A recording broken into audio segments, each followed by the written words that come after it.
Well, good evening, everyone. Thank you for taking time today to join us at this public meeting of the National Commission on Military, National, and Public Service. Before I go any further, just two housekeeping items I have to share. Please take a moment to notice where the closest fire exits are in case of an emergency. Please also be aware that we are recording audio and video of this event this evening to document tonight's discussion. Lastly, we'd ask that if you have a cell phone, please turn it off or put it on vibrate. Now to get started. My name is Joe Heck, and I'm the chairman of the National Commission on Military, National, and Public Service. And with me are 5 of my fellow commissioners. We're here in Memphis this week to ignite a conversation around increasing the ethos and propensity towards service in our communities, in our state, and in our country.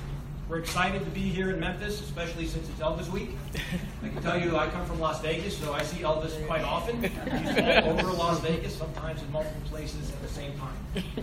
And I think it's important to point out that being a son of Memphis, that Elvis himself served, being drafted into the Army in 1958, and while given the opportunity to serve in the Special Services Corps, where he would just go around and entertain troops, he actually declined that so that he could be what he called a real soldier and serve just like everybody else.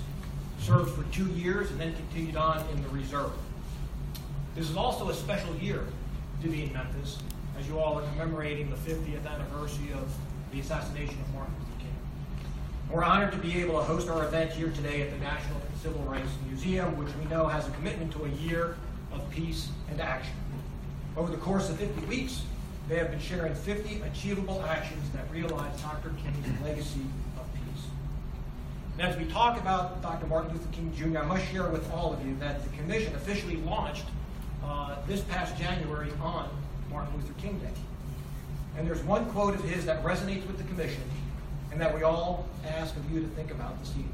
And that is, quote, "Life's most persistent and urgent question is, what are you doing for others?" End quote. Leaving you with that question to think about, let's get started. I'll be your MC for tonight's public meeting, and I'm very excited to welcome you. Before we introduce our distinguished panelists, I'd like to give you a little background on the Commission, who we are, and what it is that we're doing, what we call Commission 101. So we are truly a nation that is built on service.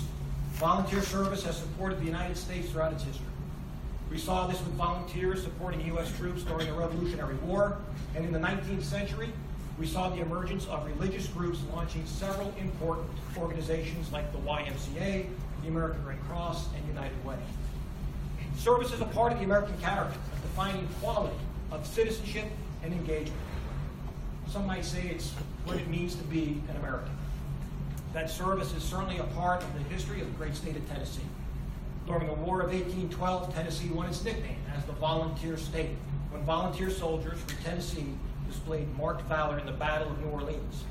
And as we just learned today as commissioners, Memphis is home to the greatest number of nonprofits per capita of any city in the country. That's a pretty incredible statistic. Service means many things to many people.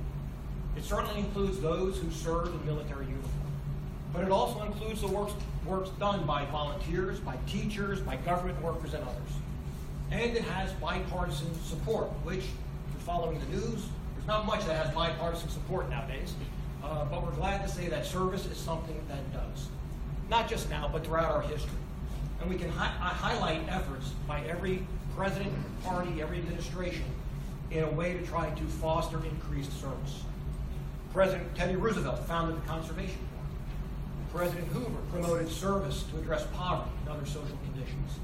National service programs like the Civilian Conservation Corps helped lead our nation out of the Great Depression in the 1930s. President Kennedy founded the Peace Corps, President Johnson the VISTA program, President George H.W. Bush created the Points of Light Foundation to encourage volunteerism. President Clinton founded the Corporation for National and Community Service, which runs the AmeriCorps and Senior Corps programs. And following 9/11, President George W. Bush called upon all Americans to devote 2 years or 4,000 hours to volunteer service during the course of their lifetime. Yet never before has our country blended together military, national, and public service into a single effort. And that brings me to the National Commission. The commission was the idea of Senators John McCain, Republican from Arizona, and Senator Jack Reed, a Democrat from Rhode Island. Both agreed that there was a need for a bipartisan effort to increase participation in military, national, and public service among all Americans. Our mission? Well, we are at a crossroads in our nation's history. Millions of American citizens volunteer and engage in service every day. Yet there is more that we can do, more ways to participate, more ways to embed service into the very fabric of our society. And that's our goal. The Commission is here to listen to the public, to learn from those who do serve, from those who want to serve, and from those who don't serve, about what it is that attracts them to service or what are the obstacles preventing them from serving. We intended to listen to the public, and we will develop recommendations at the end of the Commission's tenure back to Congress and the President to answer two primary questions. As our name suggests, we're going to cover three different areas. The first is military service. About 1.3 million Americans currently serve in the military on active duty, including over 20,000 right here in Tennessee. And an additional 1 million serve in the National Guard and the reserves. Now, those numbers might sound large, but they account for just under 1% of the total adult population of the country. Add to this roughly 22 million veterans, so taken together about 9% of the U.S. population over the age of 18 has at one time or another served in uniform. But there is a growing disconnect between the general public and our military. For example, in 1995, 40% of people ages 16 to 24 had a parent who served in uniform. In 2016, that was down to just 15%. And over the last decade, we have seen the number of youth who are eligible and willing to serve markedly decline. The next area is national service. Many Americans give back to their communities through different types of volunteer and government-sponsored programs, nonprofit, faith-based organizations, foundations, and private companies. In fact, 63 million Americans volunteer each year, including more than 5,200 here in Tennessee. But that represents only 25% of the population. Some of you may have heard about AmeriCorps and Senior Corps and the Peace Corps. These are programs run by the federal government, and nearly 60,000 Americans are participating in these programs today. Last but not least is public service. Service in federal, state, or local elected office or government employment. Currently, about 2 million people work for the federal government. The interesting thing is that while that number, the absolute number, has remained relatively constant for the past 20 years, the percentage of Americans who work for the federal government has decreased dramatically since World War II, from 2.4% down to just 0.65%. Even more concerning is that of those 2 million who currently work for the federal government, only 6% of them are under the age of 30. Many people also serve in state and local government here in Tennessee, for example, where about 119,000 people work for their municipal, state, or local governments. So in the last few slides, I discussed the decreasing or relatively low numbers of Americans that serve. With a population of over 325 million people, we can, I would say we must, do better. A little more than a quarter of our population, 90 million, are 19 years of age or younger, the millennial generation and Gen Z. They represent a huge untapped potential for this country that we can find ways to encourage a greater number of them to serve. In addition, about 48 million people are age 65 or older, comprising about 15% of the population. This also is a growing source of untapped potential. Today's seniors aren't retiring like their ancestors. They have a strong desire to stay engaged, to continue to add value. And there's research that actually shows that there are health and social benefits for seniors that stay active and engaged in service. So that brings me back to what the Commission is going to do over the next 2 years. The Commission will focus on two primary areas that were given to us by Congress. The first is an evaluation of the military selective service system and if there is a continued need for the program in its current form, if any changes should be made, or if it should be discontinued. As many of you know, the selective service system is commonly referred to as the draft, but it actually is two very different things. One is the registration of males between the ages of 18 and 25 years of age to provide a ready pool of individuals to be called up in case of a national emergency. The other is the actual call-up, or the draft. And that would actually require a piece of legislation passed by Congress, signed by the President, in order to actually call up those who have been registered. Also important to understand that currently there is no draft. We haven't had a draft since 1973. But registration is still required of all males as they turn the age of 18. And if they don't, they're liable to penalties are lack of ability to get federal student loans or federal financial aid, or to seek federal government employment.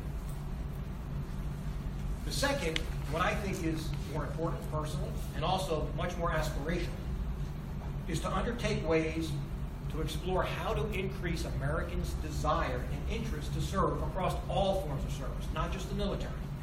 As I mentioned, national service, giving back to their community, their state, or the country, or in public service. Realizing that civil servants, whether they serve in local government, tribal government, state government, or federal government, play a critically important role to the well-being of our nation. So we are particularly interested in understanding how Americans feel about service. As I mentioned earlier, we want to hear from those that serve, and that was one of the reasons that we were here in Memphis today, is we met with several entities, several groups that serve right here in the local area, and we'll do that again tomorrow. And we also want to really understand what your ideas are on how we can get more people to serve. So the commission, as I mentioned, is made up of 11 commissioners chosen by leaders in Congress from both parties and President Obama. They bring together diverse experiences from service in public office, the military, the federal government, and nonprofit organizations. We are committed to a bipartisan approach to answer the essential questions on service that the commission must address. Joining me in leadership of the committee are two vice chairs. Mark Guerin, former director of the Peace Corps, oversees our work on national and public service, and Deborah Wada, former assistant secretary of the Army for Manpower and Reserve Affairs, oversees our work on military service. So throughout 2018 and 2019, the Commission will be visiting locations across the nation for a series of events and public conversations. The goal of these visits is to listen to you, to ignite a conversation, and to build a national movement around service. This is a big task, and that's one of the reasons why we're here today, to ask for your help. Memphis, you're our 8th visit as we started this trek. We started our national tour in February in Harrisburg, Pennsylvania. Since that time, we've been to Massachusetts, New Hampshire, Florida, Iowa, Illinois, and Texas. We travel to California next month.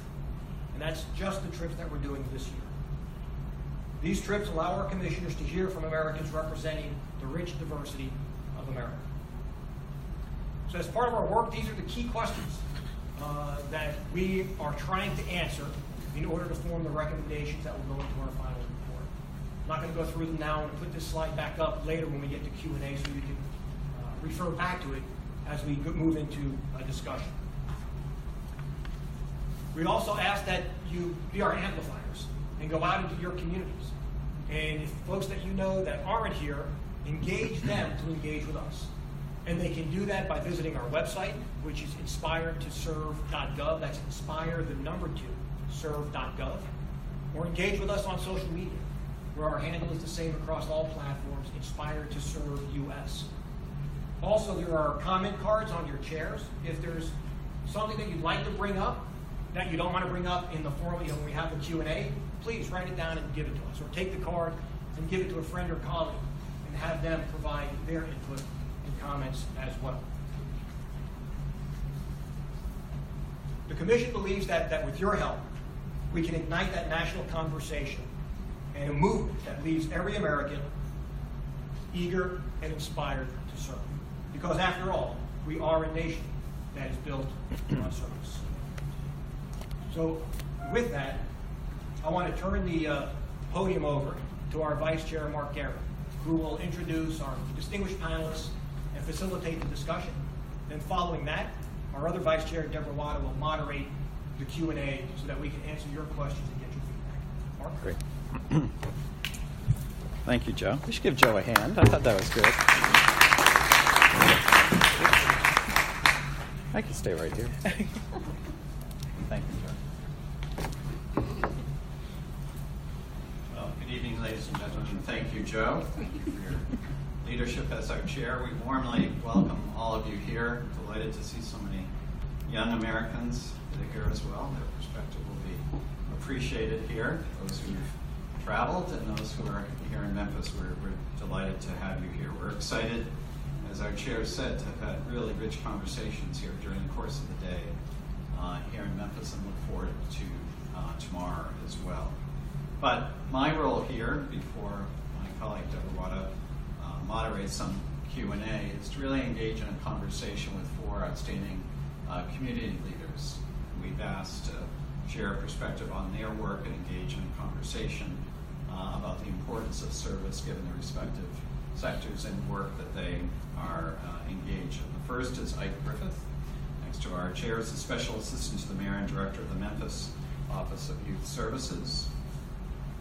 Seated next to him is Daphne McFerrin, who's the Executive Director of the Benjamin L. Hooks Institute for Social Change at the University of Memphis.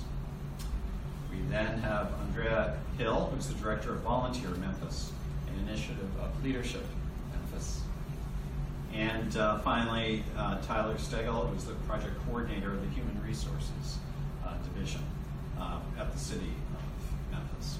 And our Vice Chair, Deborah Water, will coordinate the conversation. So let's get right into our conversation, which may seed some comments or reflections or questions that you will have once we finish up in about half an hour or so. So to begin the conversation, let me just turn to our star-studded panel here in terms of all four of you exemplify service in your work in various sectors and dimensions of the city and higher education and beyond. So to kind of inform all of us and our audience, could you briefly share a little bit about your work in the city and your service agenda? Perhaps I could start with you. Good afternoon, everyone. I want to welcome the commission to Memphis. I bring you greetings from Mayor Jim Strickland and his administrative staff. My name is Ike Griffith, Special Assistant to Mayor Jim Strickland and the Director of the Memphis Office of Youth Services. I oversee all the activities for the youth in the city of Memphis. And we do this by two unique programs. One is called Employ, and the second one is called MAP, Memphis Ambassadors Program.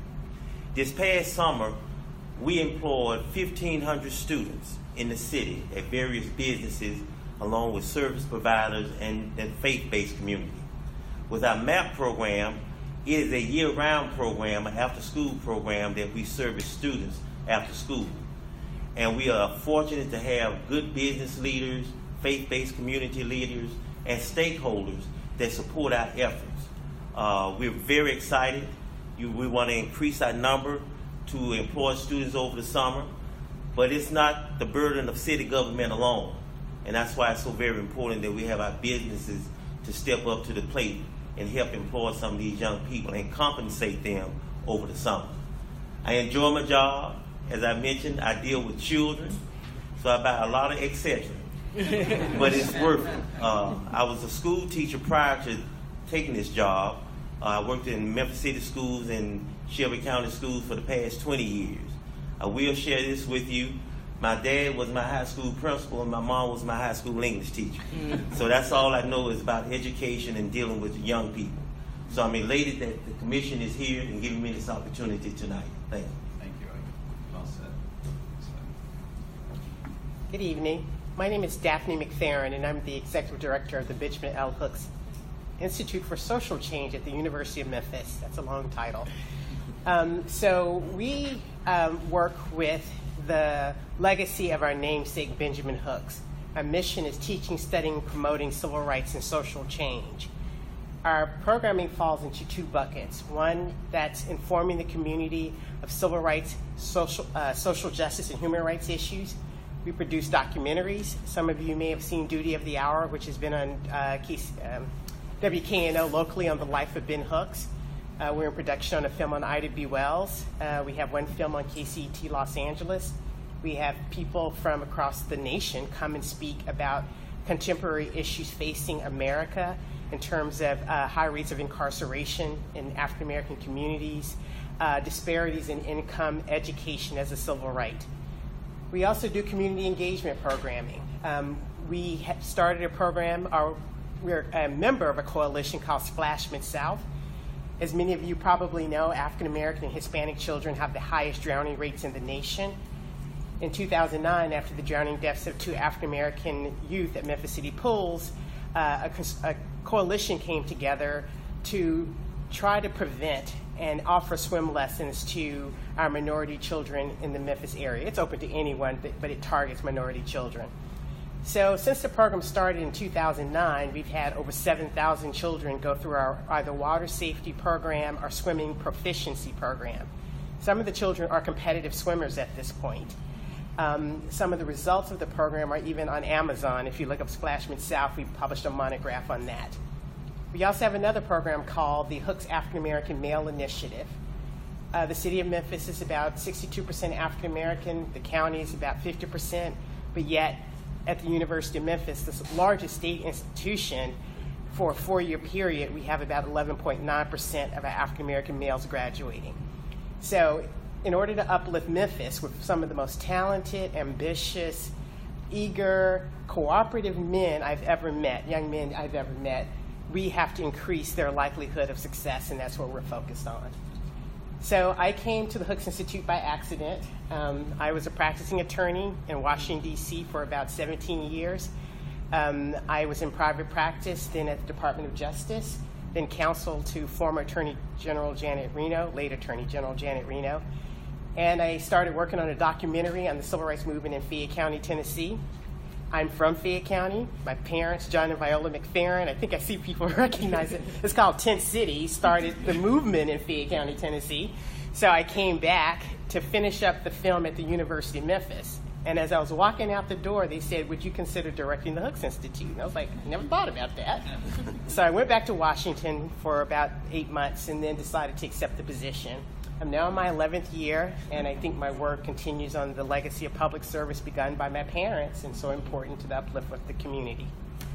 Thank you for sharing that. My name is Andrea Hill. I am the director of Volunteer Memphis, and Volunteer Memphis is an action initiative of Leadership Memphis. So how I describe that is basically if you have a church and you have a women's auxiliary, we're the auxiliary to Leadership Memphis. What we do, our goal is really to increase volunteerism across the Mid-South.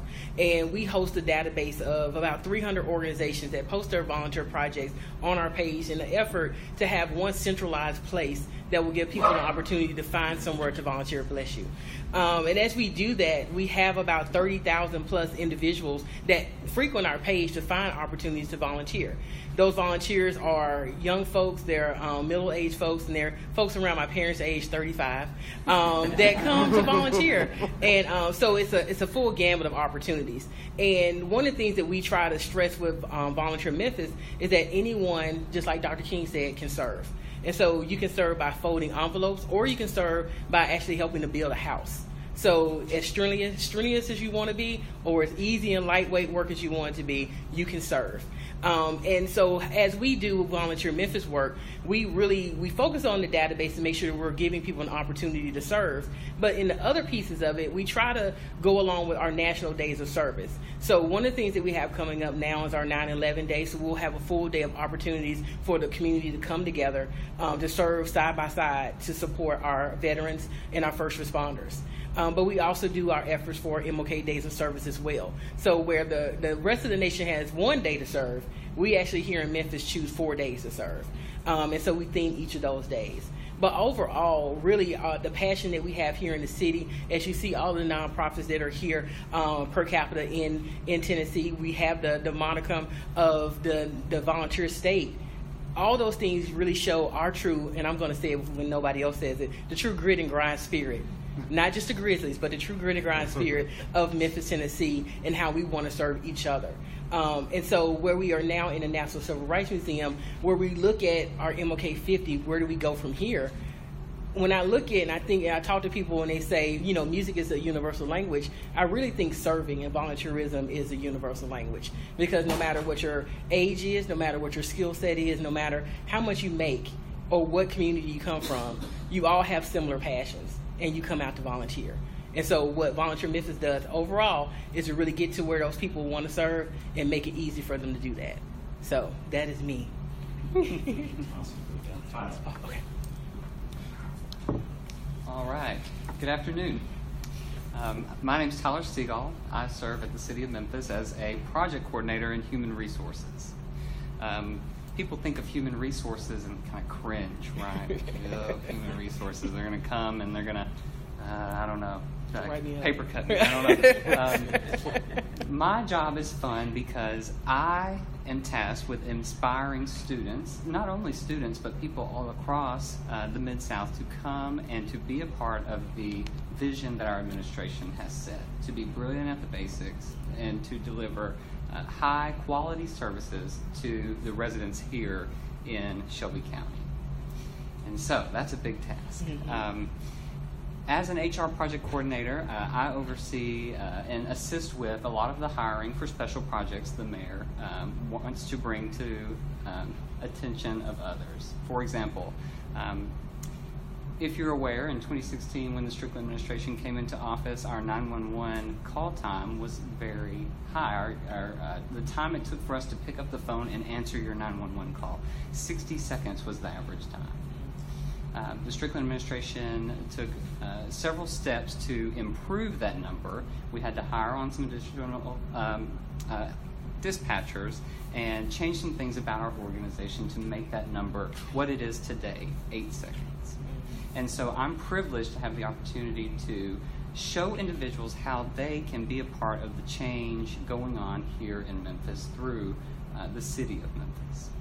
And one of my favorite programs that I get to administer is our Urban Fellows program. It's a college-level internship program where we bring in an average of 120 students a year to work across all of the divisions of the city of Memphis. We have students in our police department, in our finance department. They come and they work in fire and the mayor's office and city council.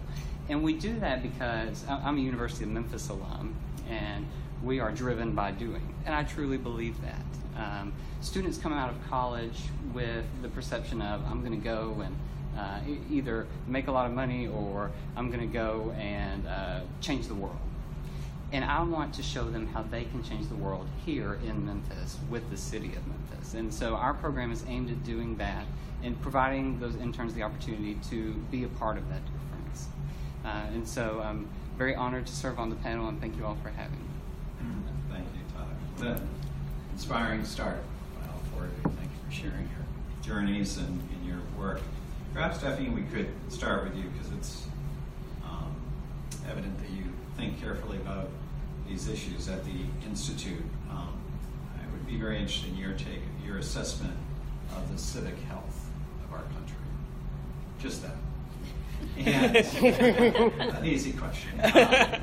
But in the thread of our work and in the commission, what are some of the things where service could inform and honor the legacy of your institute, this museum, the broader civic health of our nation? What do you think about when you think of service informing and assisting our nation's fragmented and perhaps ailing civic health? So, I mean, these are big questions. That's why you're here. And they're contextual questions. Yes. They're within context. So if we look at the administration of President Kennedy, he inspired people to service. So service is very evolves from the period you're in, the leadership, the issues sought to be addressed by service. He saw the Peace Corps as an opportunity for the United States to be involved in aiding countries overseas, but an opportunity to develop leadership. You've had other administrations do this as well. It depends on local leadership. It depends on whether there are pressing issues facing society. So right now, people are gripped with the political drama, yet there remains many basic issues that need to be addressed in local communities. It also depends on whether people have the resources to volunteer. Some people who are on hourly jobs or poor may not have the leisure or the luxury of managing their time. It's an issue of time management, managing their time because they don't own their time. So how do you manage your time if you're limited in resources? So one of the things that I think is most needed among many communities And we know this from looking at the national news. You know, there's an opioid crisis in especially the white communities and white poor communities. There are other issues in minority communities. And so creating and strengthening a volunteer force in those communities seems to me to be critical. But the question that this commission, I think, needs to address is how do you free up and train people in those communities to provide valuable service? Because, again, some training is required in some instances, also owning your time. As a professional, I kind of own my time to the extent that I can control the workday, and I can come here in the afternoon if I want to, or the evening. So it seems to me an untapped resource to make local communities greater is getting to the core of people who are talented, who want to help, who know the people in the community, but are not necessarily sure how to help. And some program or organization of those resources need to take place. Because I think when you tell people, well, just go do something or go help, they often go, well, do what and how am I going to do it without the resources? And I don't mean financial resources, I mean time resources. Also, this provides training. You know, so on the other hand, it helps create a population with valuable social, perhaps work skills that will help them in the labor market. So this is not, it's all related. So with respect to volunteer service, I think there is huge untapped potential for people who are very talented, who are often overlooked in these kinds of discussions. Yeah, that's well said. So, Andrea, maybe you'd be a natural follow-on because of your work, putting volunteers together, and you quoted Dr. King, everyone can be great because everyone can serve, you don't have to have a college degree to serve. Right. It's a wonderful quote. How do you reflect on this in terms of our civic life? I mean, that mentions well the kind of financial and time barriers that exist. What other things do you observe as bringing more and more people into service? Well, what might we be thinking about to recommend to change that? Well, one, I think people, when they think about serving, they don't actually think about how I track it or how I put it down on paper. Many people go and serve at their church because that's a place of faith where they are. Or they're at work and their bosses say, hey, we're going to all get together this week and we're going to go and serve. So, and I think in many opportunities, it's around either your passion, what you really truly care about. And so you're going to sometimes find a way, but there are those barriers where they can't get there because of transportation or because they can't get off work. What we've done here in Memphis, and I think our corporations have done a pretty good job. We have we have the top 5 that people talk about, FedEx and ServiceMaster and IP. They all work together, and they also think about how they can get their employees engaged in their work. So we're working because with Volunteer Memphis, we host the Corporate Volunteer Council. And with that model, we have many organizations or corporations that come and they talk to each other about how are you doing your engagement work at your company, or how are you doing your philanthropic work at your company. So they're feeding off of each other and how to make their communities better where they are here, really using our resources. So for example, one of our companies that we work with, they have an opportunity to come out to our 9/11 day of service. So their coordinator has contacted me to say, hey, we want to take these 5 shifts and we're going to dedicate 5 or 6 people for each of those shifts. And that's an awesome opportunity. That's something that they are dedicating their time to. But it's also, a passion of those employees. The other piece is that many of our employees are not able to leave their jobs. So our companies are also thinking about, well, should we do a drive? Can we do a back-to-school drive, a book drive?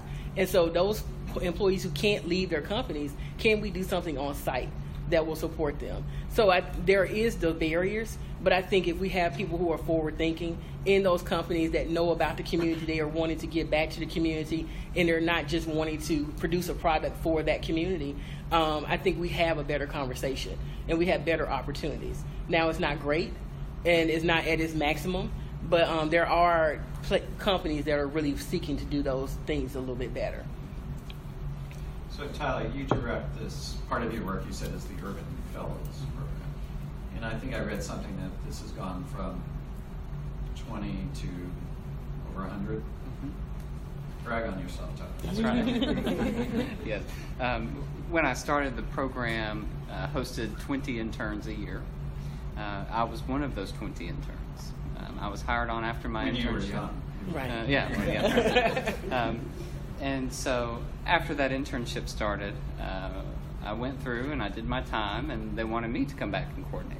And so we changed some things, and we host 120 annually now. So when you look at those 120, what do you think draws them to service? What are the prompts and motivations? Andrea stole my magic word. Oh. She said passion. Yeah. I think that one thing that does not differ from my generation than any other is passion. What does differ from my generation versus others is the things that come up we can be passionate about. We are the most, I would argue, exposed generation because of our increasingly globalized world. I can pull out my phone and I can scroll on Facebook 3 times, and in those 3 scrolls I'll find something to be passionate about, in a negative way or a positive way. And I would argue that our generation is more aware of the things going on in our communities and has ideas on how to improve those. That would be my argument for why students are so interested in our program. This summer, we had 500 students apply who said they wanted to be interns for the city of Memphis. That's very significant. We travel all across the Mid-South, and I talk to students. I love talking to students. It's my favorite thing to do. I'll tell you a funny story. I was at a college here locally, I won't name them, and a student came up to me and said, "Where do you work?" City of Memphis. "Oh, the city. Yeah. Have you guys ever thought about esports? You know, you guys could bring people here who want to play video games." And, you know, at first I thought, that's strange. E-games in Memphis?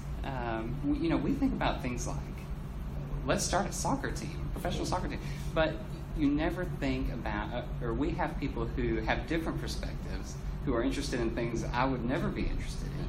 They want to come and they want to play their part in bringing better things to Memphis. That's what our program offers to students. I think that's why students are so interested.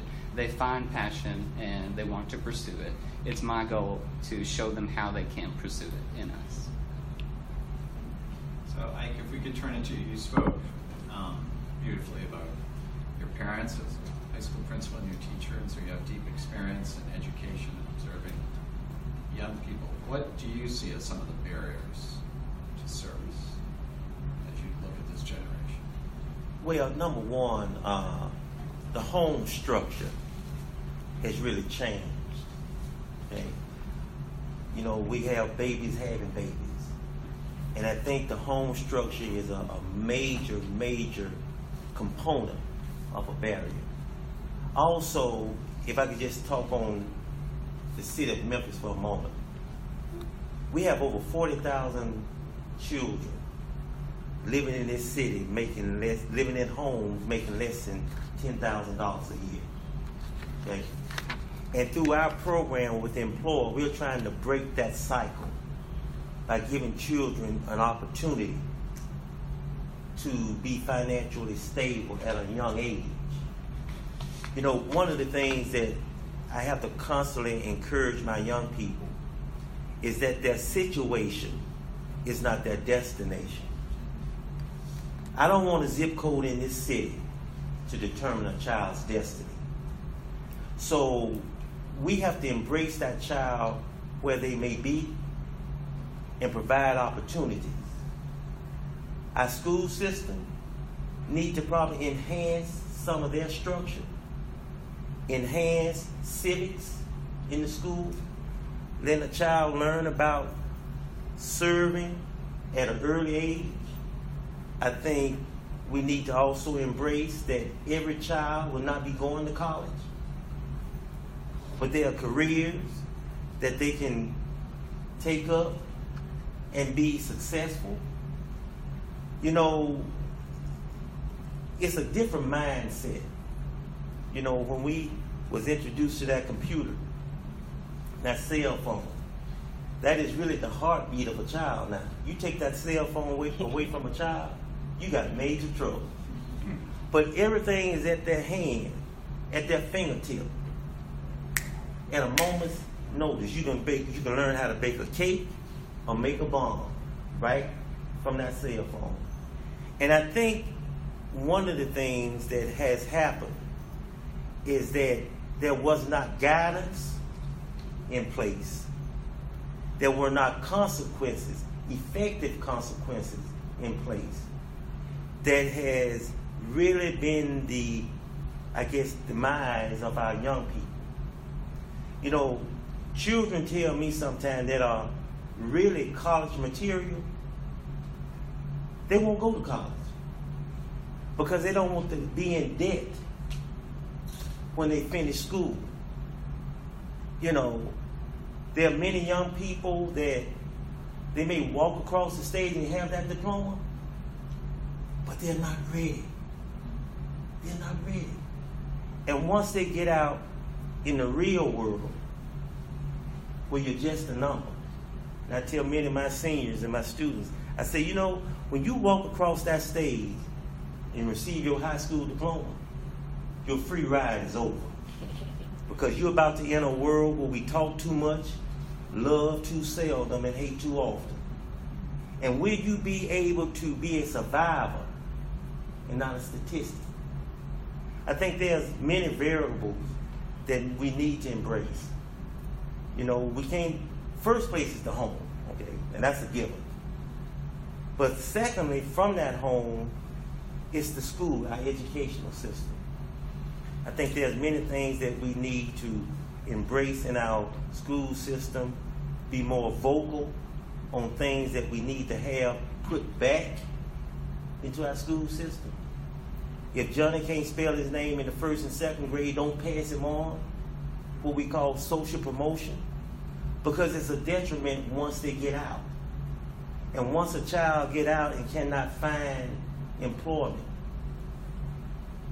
survival kick in by any means necessary.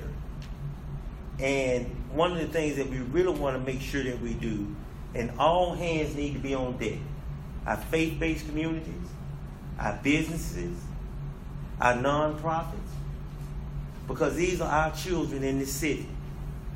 We can't expect Atlanta to help us with our problems, Chicago, Florida. We can't expect that. So we got to put things in place for our children. You know, I don't want Memphis to be known as a mecca for cheap labor. I want it to be known as a home seeker's paradise. I want children to be able to realize that they can do if they have the commitment and dedication.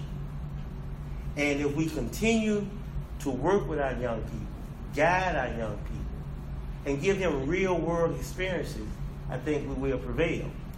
You know, we have over 5,000 young people apply for our summer jobs. And as I mentioned earlier, we only can help 1,500. So that means that there's thousands of more children that need our support. Now, as I mentioned earlier also, this cannot be a burden on city government alone. This is a collective effort. So our Fortune 500 companies, take 25, 30, 100, 200 children, and you are able, with that status, to compensate that child. Well, that tees up then. That was fantastic. Very moving. Thank you for that. That tees up my next question, an important charge for this. So perhaps Daphne and Andrea, you could speak to the question of, because I think Ike's teed up the broader question of mandatory service in many ways. Into this pathway of education and home life comes the question for us, should there be mandatory service in the United States? Is that a possible pathway? I'm asking you all the easy questions. I can answer the easy one. Yeah. My first name is Daphne. I know it's not an easy pronunciation. I'm unaware historically, and I can be corrected, of mandatory public service being mandated throughout the United States. I think that historically even during the American Revolutionary War, I mean, I know this from Hamilton, the play. Even the freed blacks were ready to fight on behalf, of the colonists, and Hamilton was going to accept them, as part of the military. Blacks volunteered during the Civil War. Would have done more, but for the discrimination, in the Union troops. We have a strong history in this nation of volunteer work. The only conscription I'm aware of is in military service. And again, I think that I'm not convinced that mandatory volunteer work is required. I do agree with Ike. He said some very important things, that civics lessons are important in school, history lessons are important.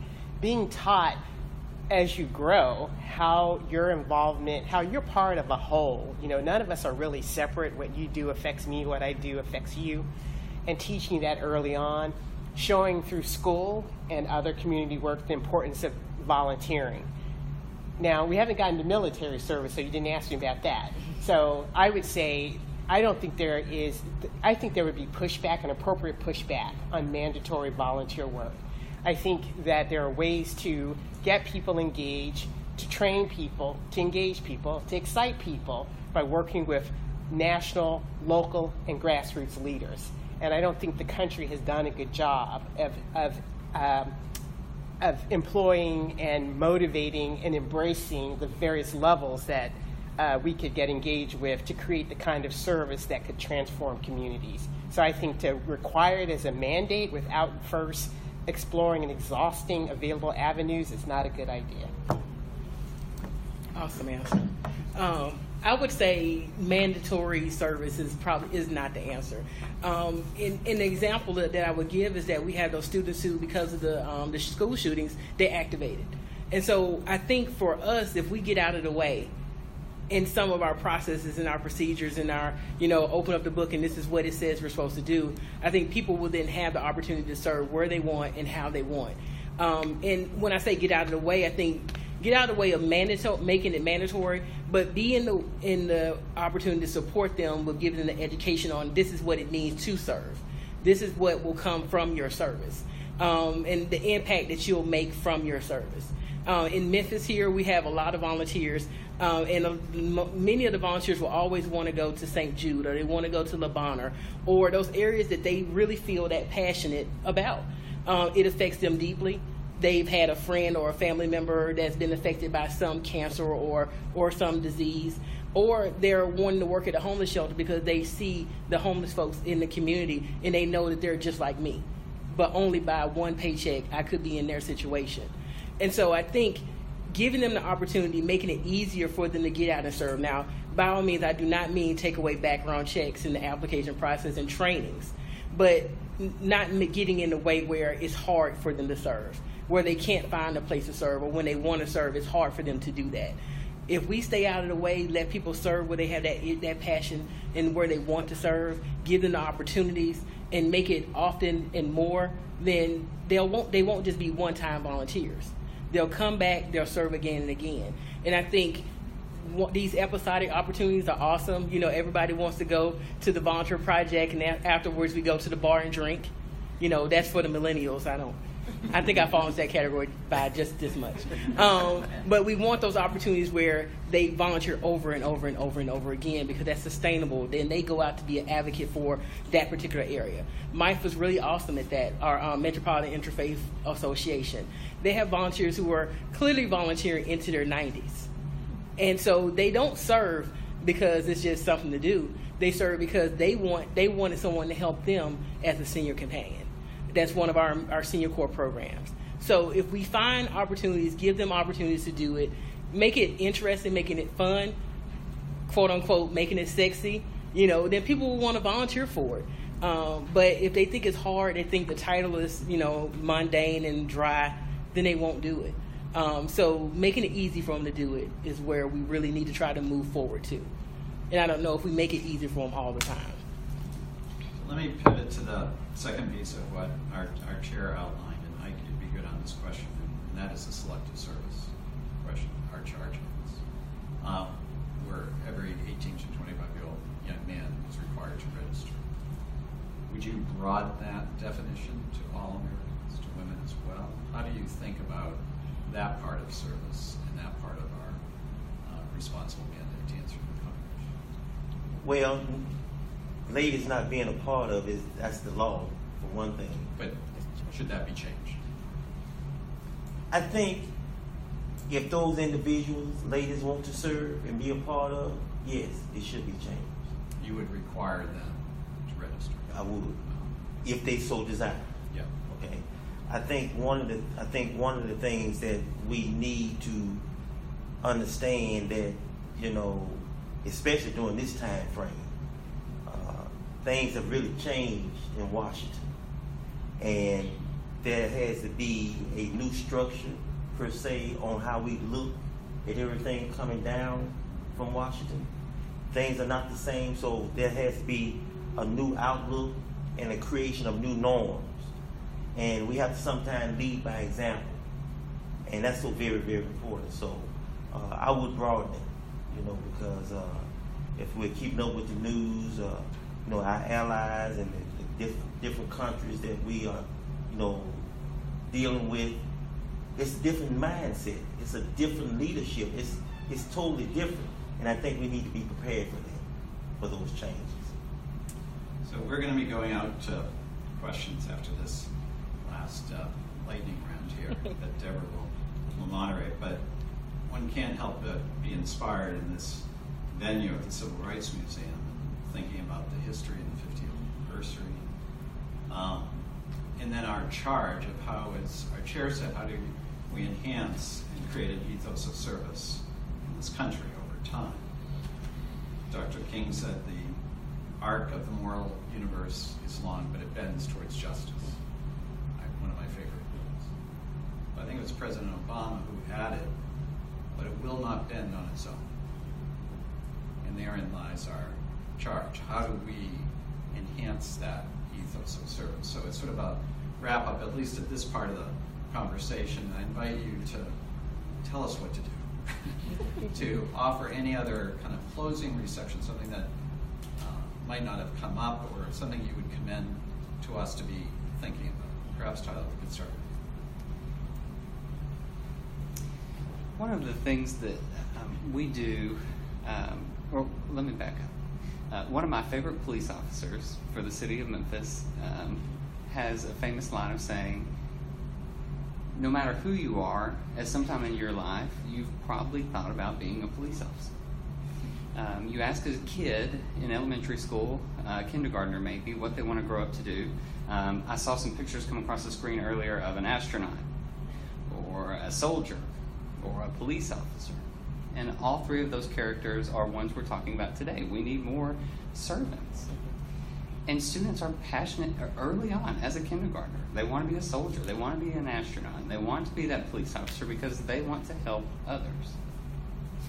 As we get older and we start swiping more, we learn what's out there. And one of those things that are out there is social status and money and selfish things that we want. If I think about a career in public service today, I don't think about the huge bank account and the busting wallet. I think about people who, yes, are passionate about service, but they don't get those selfish things that I also want. One of the things that we've done at the city to capture those students is to implement programs early on that keep them interested in those areas. For example, high school students who are thinking about that police officer role, we introduce to them our PST program, where they come in as a police service technician. They work in a much lighter capacity than a police officer. They go around and they administer traffic violations around the city. And so it gets them involved early on in doing that work that they so desire.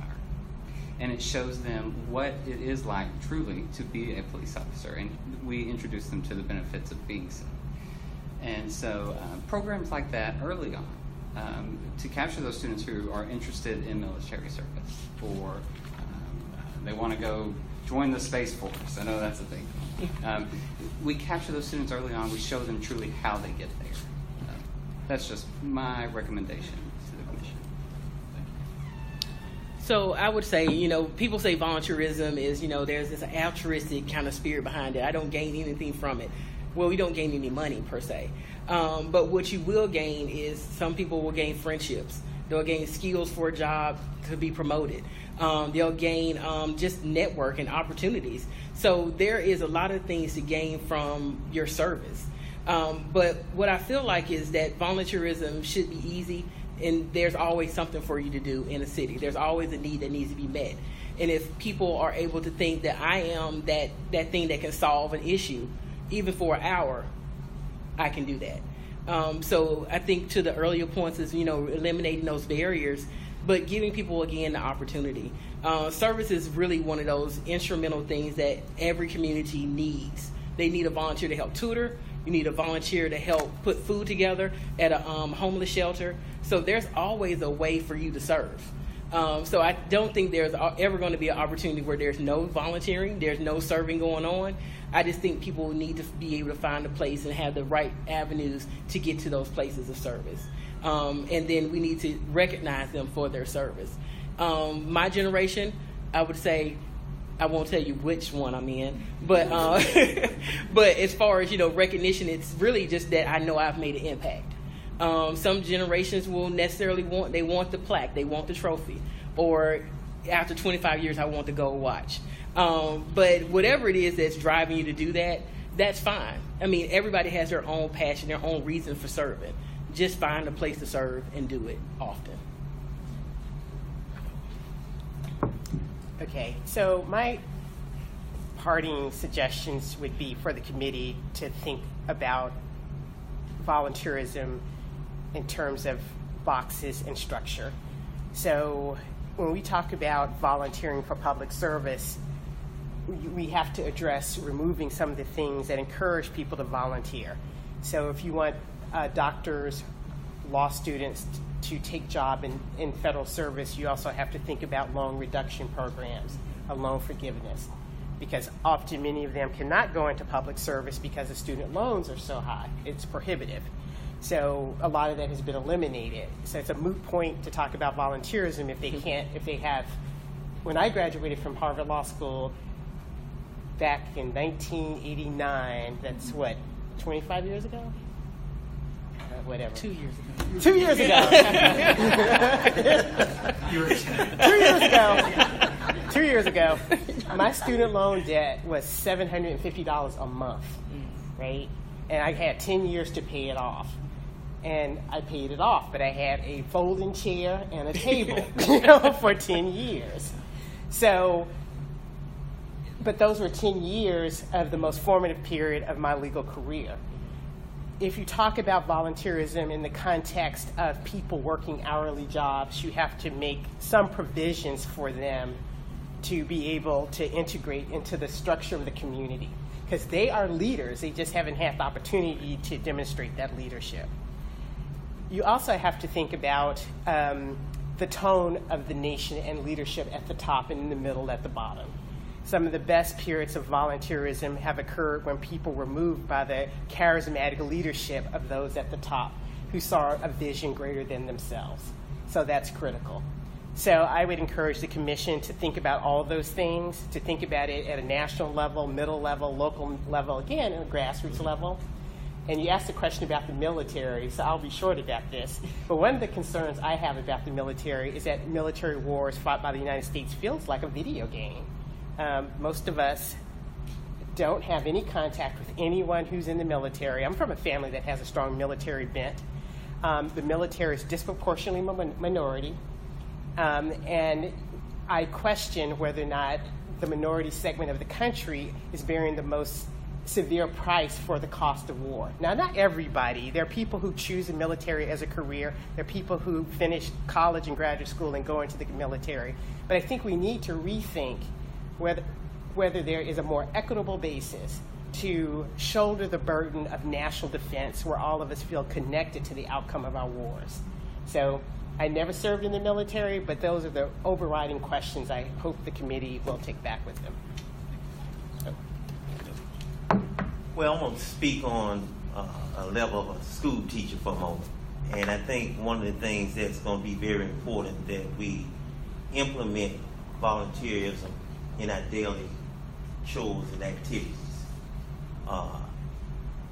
One of the programs I mentioned to you all earlier was MAP, Memphis Ambassadors Program, where we pay our young people a stipend, and they get paid by their GPA.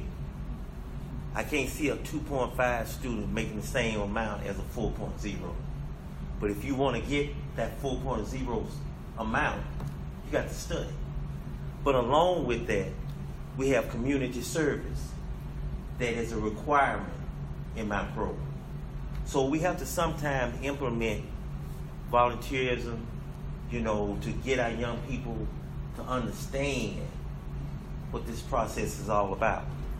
The programs that the Memphis Office of Youth Services put on, we did maybe about 4 or 5 events. One was called Memphis Youth Got Talent.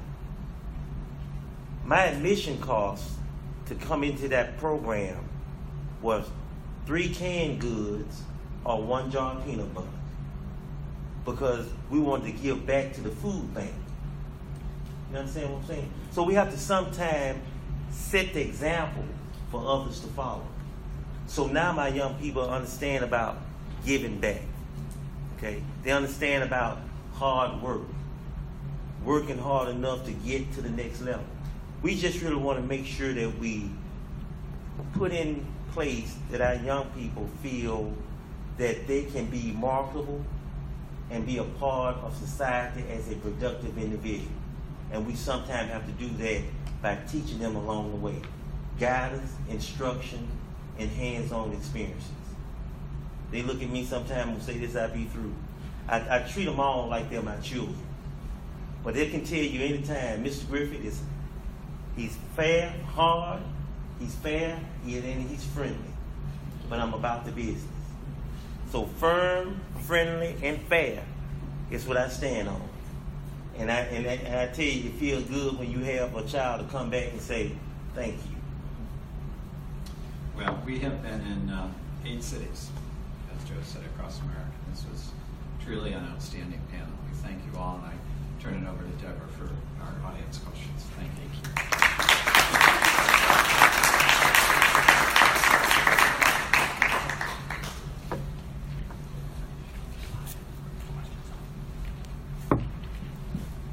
Thank you, Mark.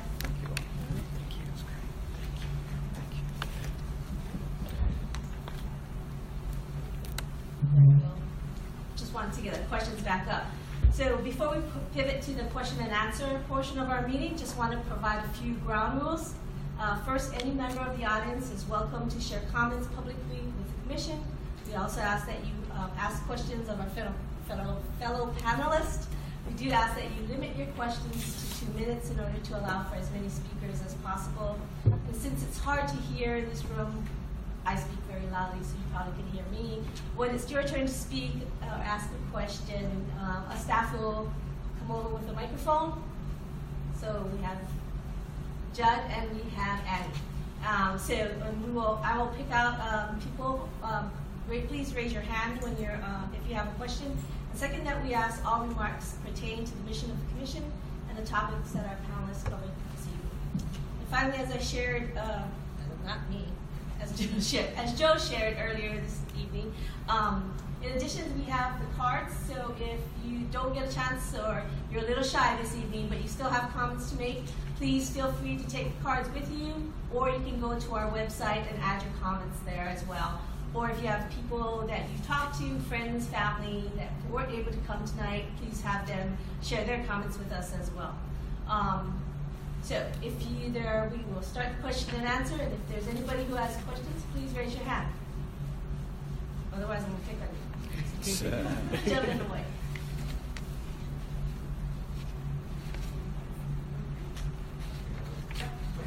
All right. Hey, hi, my name is Ken Duty, and I'm a retired Navy commander and a current American Corps Vista. And so I want to address the question about increasing increasing participation in national service. And I would just reflect on when I was transitioning out of the military, it's heavy, the transition program is heavy on the VA, heavy on disability ratings, heavy on LinkedIn, job hunting. And as a senior military officer, the idea of doing AmeriCorps was just seemed impossible because I have a family, mortgage, cars, and all that good stuff. But perhaps the commission will consider getting involved with transition programs for junior enlisted and junior officers that are within that 4 to 8 year service range, particularly as junior enlisted service members trying to figure out what's next. Some of them did the military for GI Bill, some of them had great aspirations and determined that this is just not what they wanted. They had their service and that's enough. And there's nothing wrong with not doing a 20-year career. But that seems to be a group that can be tapped into that could perhaps some amount of money besides the stipend you get for AmeriCorps could be developed to help them transition out, tap that desire for national service, take it from a defense level down to a community level, and further assist them in transition. Because I'm learning transition is not over in a year, but that could be a very good resource when people move from national defense service to community service as they figure out the rest of it. Thank you. That's a great comment. Any other questions? We'll go to the gentlelady in the black, and then. My name is Triana Taylor. I'm a AmeriCorps Vista leader for the city of Memphis. Like Mr. Griffin, I noticed that you said that you have a program for like employed and you have volunteer emphasis here. My question is, what other structures do you think need to be put in place to make volunteerism more? I know my age group is not really feasible for us to go volunteer sometimes. What other structures do you think can be put in place to make volunteering more feasible for other people? So with Volunteer Memphis, what we do to try to make it a little bit easier for folks, one, we know technology is sometimes a barrier. So we know many people aren't able to get to our database to see what opportunities are available. So we use social media. We use, because everybody's on Facebook or Twitter. We also use the media here to really promote the things that we're doing. And so there's multiple opportunities that are always going on in the city of Memphis. But what we've done is try to create campaigns of opportunities. So you can volunteer, but you can volunteer with a huge group of people and get to learn and grow and meet other folks. So one of the things that we do is our 9/11 day of service. And so we have our AmeriCorps Vistas, our Senior Corps Vistas working with us on this particular project. And what that does is help those young people get involved, but also help them to encourage and recruit additional people to get involved as well. So the main goal of that is for us to serve our first responders, which are our police, our EMS, and our firefighters. We're partnering with the City of Memphis's Parks and Neighborhoods Division, which are our community centers across the city. And we're hoping that 700 people will come through those doors to serve, to actually receive food or thank you cards from young people who are writing them and putting their little cute handprints on them. So that's a big opportunity. It's central to across the city of Memphis, so it's not at one place. So we try to do it in multiple avenues to give people an opportunity to serve wherever they're living or wherever they're working, to make it easier for them to serve and be more accessible. One of the programs that you just mentioned a few minutes ago, my ambassadors, they help pack Christmas baskets every year. That's a part of my program. We also implemented a Memphis Youth City Council that mimics the real city council. And they come up with ideas for resolutions and what have you, that they are the liaison between the mayor and the city council members. So we're trying to just kind of hit on both sides of the spectrum, volunteerism and then civics along with the youth city council. So those are some of the things that we're implementing.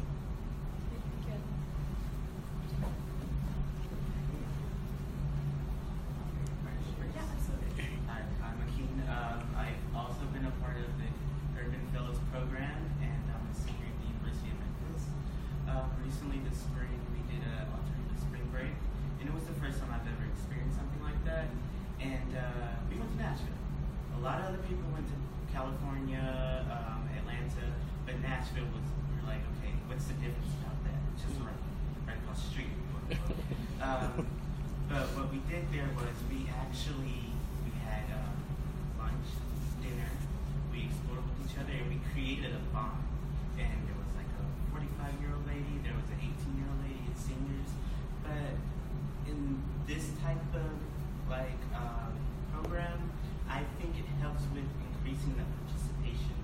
The reason why is because what about the child that's been in his room playing video games all day, and he's probably a genius at commanding drones, but he's never left Memphis. So being able to give people opportunities that don't have the opportunities, like let's just say I do believe Ben Hooks has a program where they send some students overseas. I've never left the United States, but that's something I would want to do because I've never done it. So that doesn't say that packing bags or making picnic cards are not important, but that helps. That creates a strategy to get those that are not participating, that are great at what they do. Correct. Thank you very much. Hi, my name is Ariana Lance. I'm a volunteer Odyssey here in Memphis, Tennessee. First, thank you to the panel and the commission holding the mic for good information. I wrote down a lot more notes than I can write on that card, so I will be sending an email. My question is around funding.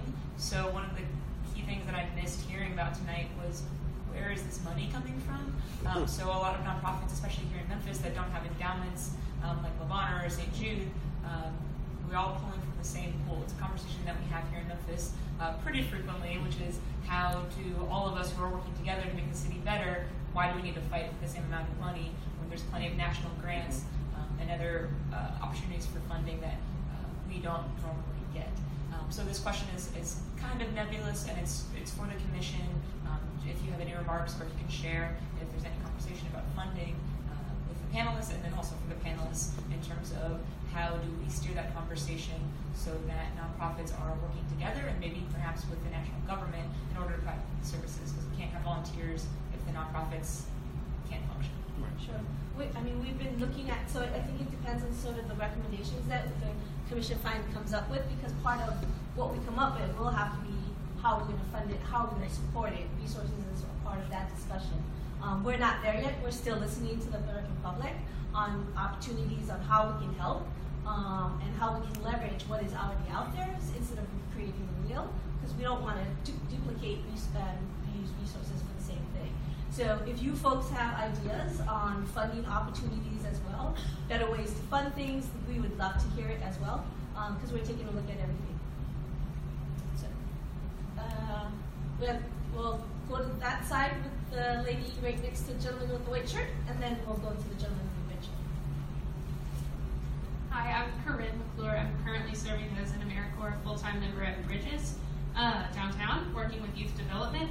And I've heard a lot of really exciting discussion about direct action in the city of Memphis particularly, but I'm wondering, since that's just one piece of the service learning puzzle, where advocacy and education about these issues and the root causes of the problems plaguing our community, where that comes in to this direct action service. So as the volunteer center here for West Tennessee, we really work towards the direct service, activating people, help strengthening the capacity of nonprofits to really be able to receive volunteers in the right way. For us, we work towards trying to provide training as well. So we look at corporate volunteers, training them to be project leaders of projects.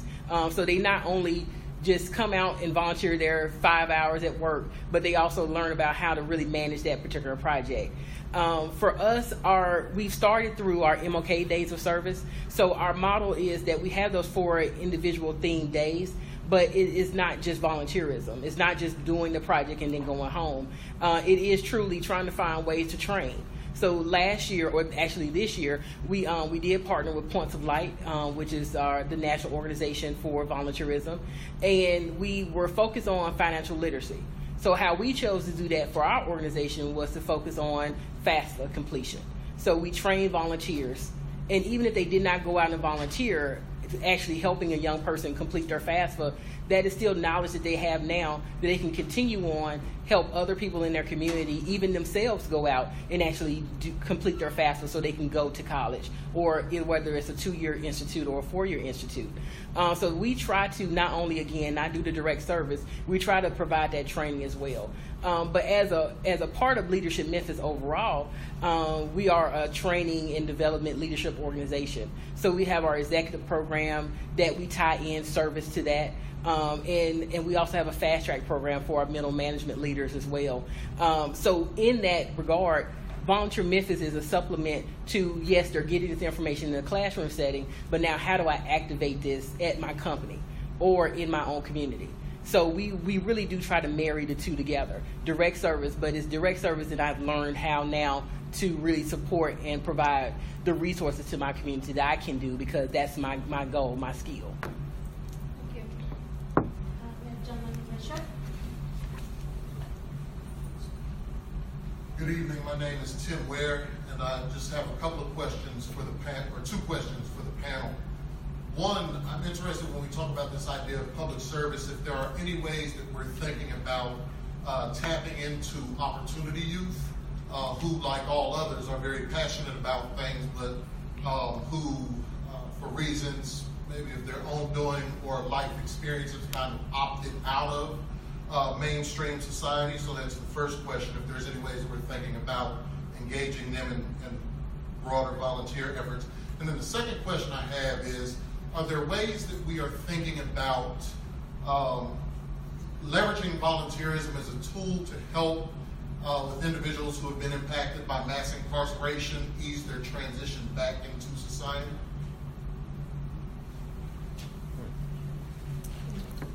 So I'll go ahead and answer that one. You got 2 questions, so I'll answer the second one first. With our platform, we do provide opportunities for organizations to say, we will take a person that needs community service based on a court order process. We don't have, one of the kind of the barriers now that we have, now that you talk about it, is that we have organizations that aren't necessarily have the capacity to take on someone who has been incarcerated. Not because they've been incarcerated, it's just that they don't have the processes in place. There is a background check process. There is those application processes that are in place. And sometimes with our nonprofits, we are dealing with sensitive populations. So there is then that tricky space that if you have a conviction for drug, domestic violence, or some of those other things, you may not be able to volunteer with my nursing home where we have seniors. You may not be able to volunteer at a community center with young people. So as we move through, I think everybody that I've been working with, so I'm also a part of an organization that is Directors of Volunteers and Agencies, which is DOVIA. And so there's a number of different volunteer managers that are associated with that organization. And our goal is always to try to figure out ways to engage people, whether they're in that special population or not. So that's one of the things that now I can take back to that group and say, hey, this is something that we need to talk about. It is a concern for our community. And it is for us as well, because we want to get people involved, and we know just because they have a conviction, that doesn't make them a bad person. But we have to make sure that we're protecting the clients or the population that we are serving with our nonprofit. And to your first question, as far as the public service, I think we do our best job in any nonprofit to make sure that we educate people enough to get them engaged. But it sometimes also has to be a part of that individual's effort too. So they have to seek out information, learn as much as they can, and then when they come to that nonprofit, they're the best kind of candidate to be a volunteer. I don't know if that answers your question completely, but that's kind of what our take on it is. I just want to add also that on the city standpoint, we have what we call Manhood University, where we team up with the faith-based communities. The mayor has in place too, where based upon your situation, expunging your record, that the city pays for through funds that may be donated. So we work with those individuals as far as getting them back in the mainstream and kind of guiding them and give them a path to kind of walk down along with a mentor so they won't be a repeat. And I think that has been a big success on the city's side. So I want to merge. I'm going to recognize the women in the white first, and then we'll recognize gentlemen in the suit. Could I? I'm sorry. Oh, you yeah. wanted to add to it? Yeah, and I don't Sorry. need a microphone. Yeah. But I wanted to merge this young lady's question about funding with this gentleman's question. I'm unaware in the city, the issue is capacity. While there are some narrow initiatives to address previously incarcerated men, they do come out with other sort of integration issues into the community, re-entry issues. Just City is an organization that has worked on the legal side of it, and you may have heard of that. She's now elected to the Senate. Ramesh Akbari has done a lot on that as well. But I'm unaware of any organization in Memphis with capacity to address this issue in any meaningful way. And even the Hooks Institute is reaching out. We call it outward looking because we are, when I say inward looking, that's the university. But it does go to funding because your organizations or your nonprofits are in the best position to identify opportunities, to mentor people, to contact people, to do the screening, and to put them in placement. But that extra burden requires funding because it's labor intensive. Nonprofit work requires lots of people because you don't produce widgets, you produce people. And so they are two interconnected pieces, the funding with the resources with the person. And I would say, given the population of Memphis and the issues in Memphis, it is wholly undeveloped and wholly beyond what the city of Memphis or the private sector can address. So this is something that is needs great intervention from, I would think, at the national level to create some meaningful impact on the local level.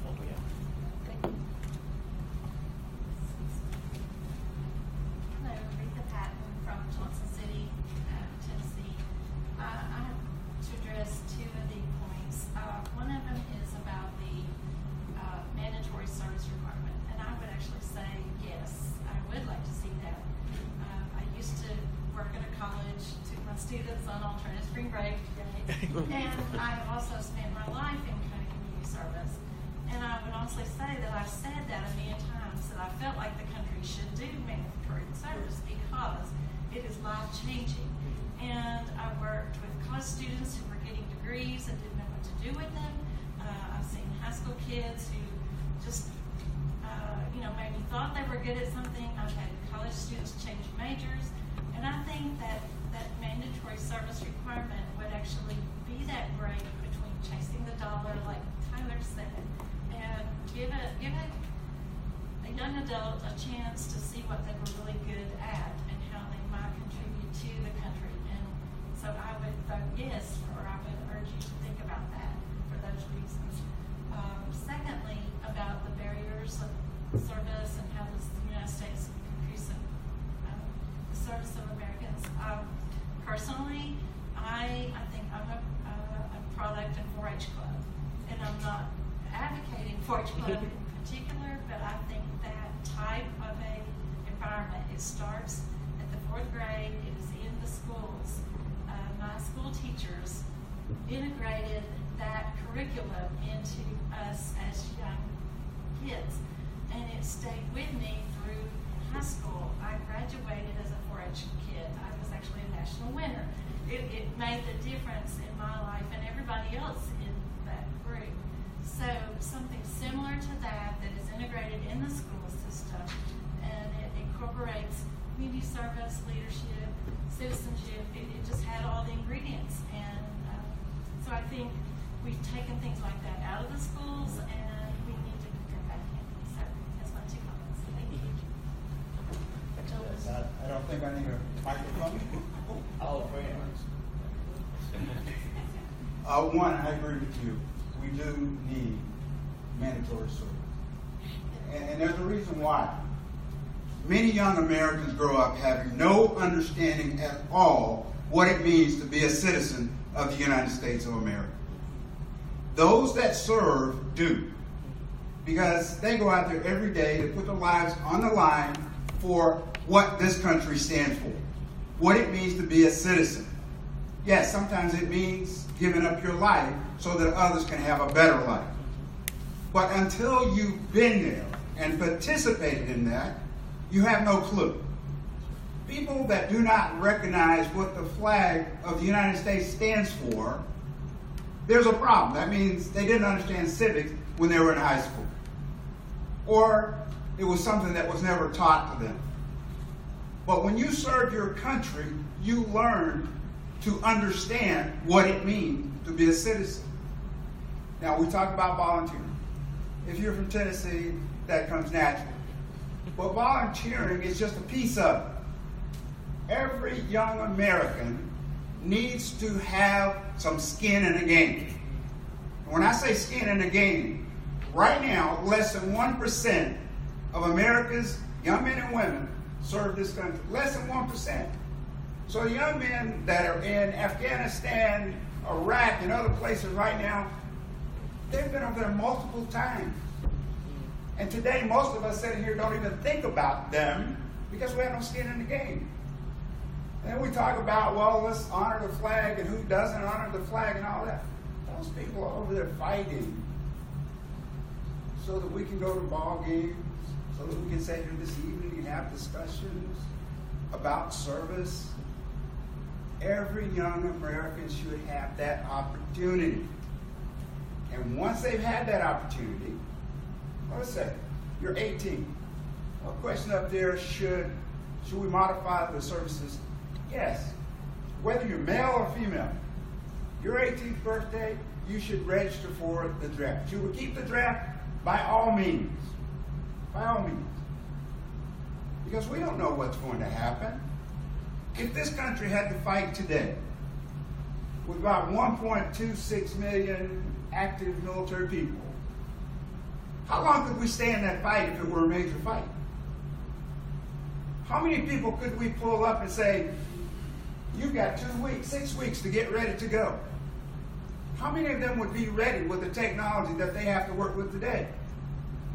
Every young man and woman that is between the ages of 19 and 20 should serve at least 2 years of service, whether it's in the military or working for the country in some capacity, whether it's rebuilding our infrastructure, or whether it's public service like volunteering in the community, but they should be part of something that's bigger than themselves.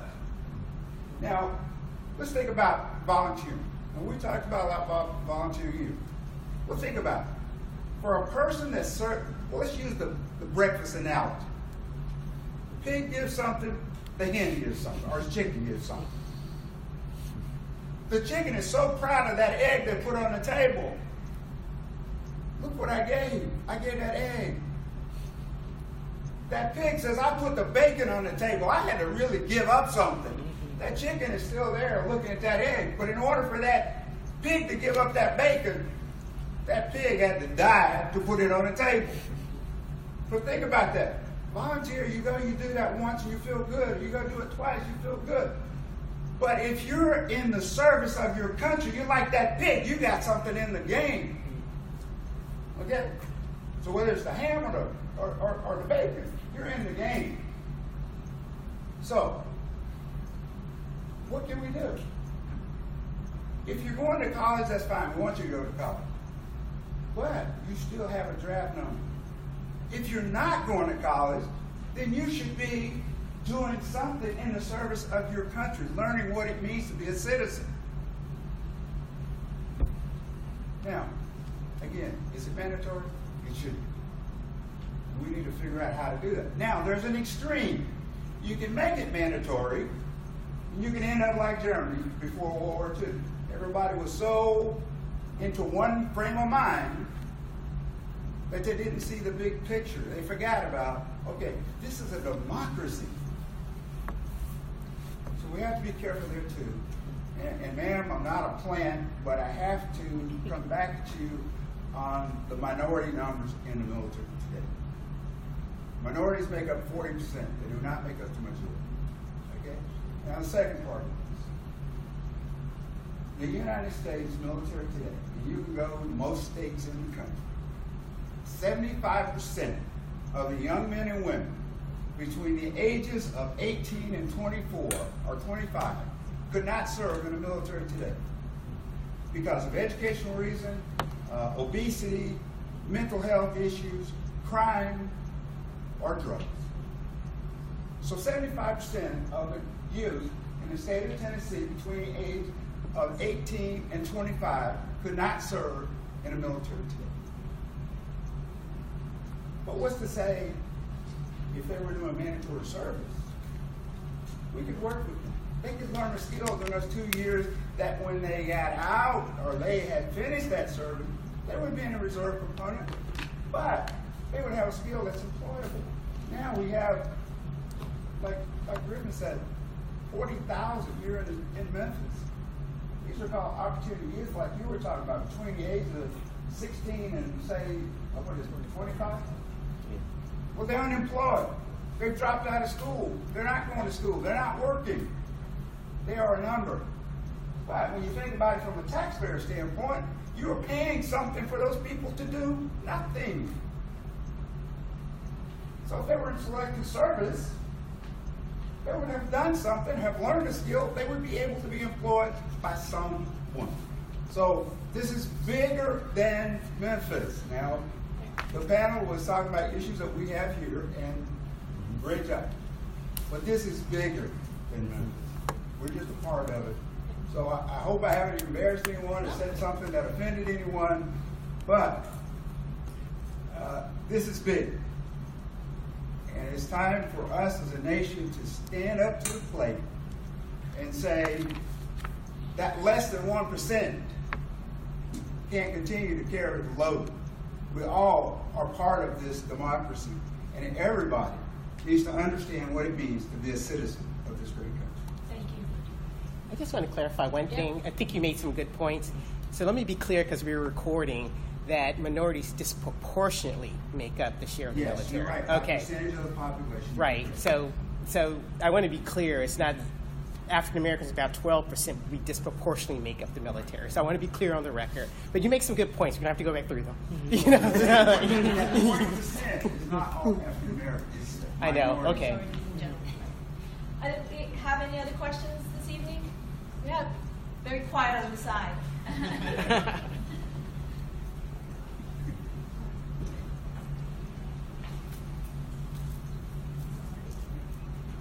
Hi, my name's Cheryl. I'm new to Memphis, so this is like my first introduction, but I will be one of the co-host leaders for the city. We were talking a lot about youth and getting youth involved in volunteerism. So I would like to know your thoughts on adding volunteerism into the high school curriculum, whether that be as an elective or a mandatory requirement to graduate. But what are your thoughts on that, on getting youth involved in an area of their interest early on, where they're able to develop those skills? And I would just like to add, from my perspective, I was the youth volunteer service coordinator at Minnesota Children's Museum, where I had a lot of students who were coming in with those requirements, but we often saw them stay on a little longer because they enjoyed their time there. So it's also beneficial to that nonprofit in that area. Thank you. I agree with you 100%. I think it should be implemented into the curriculum in our educational system. I don't think just at high school level, but we can break it down to starting in elementary. The earlier the better. And you can enhance that staff step as they move towards their senior, being a senior in school. But it's very, very important that we have that in our school system. And I agree with you 100% on that. And I'll just add a little bit to that. It's important to have it there because those students are gaining skills, learning how to integrate and work in a team and volunteer and give back. But I think at any level, you want to make sure you structure it correctly. Many students will go and volunteer just because I have to get my 18 hours. I'll get the 18 hours and I'm out. But if you say, let's get those 18 hours, what's your major?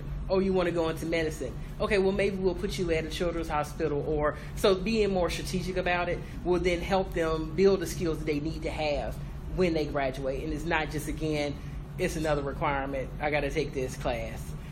I'm actually learning something from that service. Thank you. Well, that concludes our meeting this evening. We appreciate your patience. We went a little over time, but obviously we've had a very engaging meeting this evening. I want to thank our panelists for joining us tonight. Appreciate it. And thank you to the National Civil Rights Museum for hosting us this evening. And also thank you to all of you who came tonight. You had some really great ideas that we will consider and take back with us.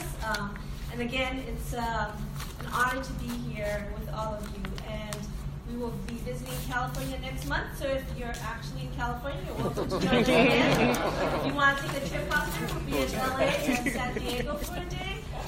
But if you can't make it, then once again, please join us online or on our social media.